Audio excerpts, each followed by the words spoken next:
Hi and welcome back to another video. So today I'll be starting off a series where I try to grow button mushrooms that I got from the shop. So to start off, the life cycle of a mushroom is that spores drop out of the gills, which are here. They're basically little seeds. They drift in the wind, they settle, the rain washes them into the ground. There's hundreds and thousands of them. And then they germinate and form hyphae, which connect together to form mycelium. The mycelium then consumes the substrate, which is what it's grown in, for example, soil, wood, or decomposing plant matter. And then, when the conditions are right, depending on the season, they form pins, which are tiny mushrooms, and they grow into mushrooms which are full size, bigger than this.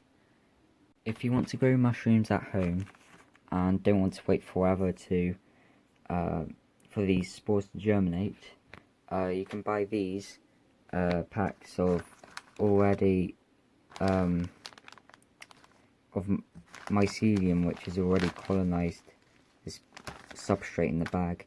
You just add this to cardboard or coffee grounds or whatever your substrate is, or wood, and it just grows. These are oyster mushrooms. I really recommend oyster mushrooms because they're, I think, the easiest to grow, and it's very simple. You just add this to your substrate.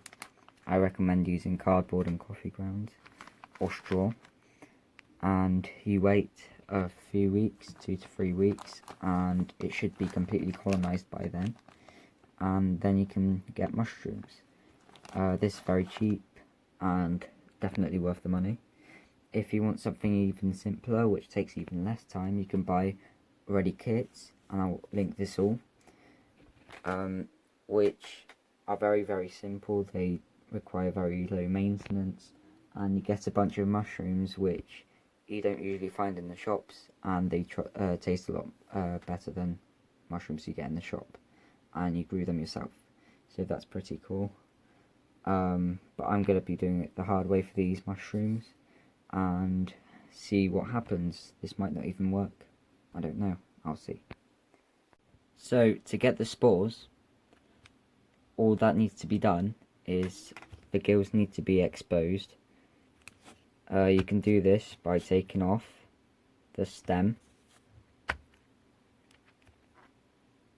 You can already see the colour of the spores on the stem, and you can see the gills inside there. And if you peel back all these little bits here, you can expose the gills, and by placing it down like this and covering it with a container like a jar, this one doesn't fit, you can create a spore print which looks like this, where the spores have landed on the paper. Now I will be attempting to germinate these spores. That will be next episode. So thank you for watching, and I'll see you in the next video.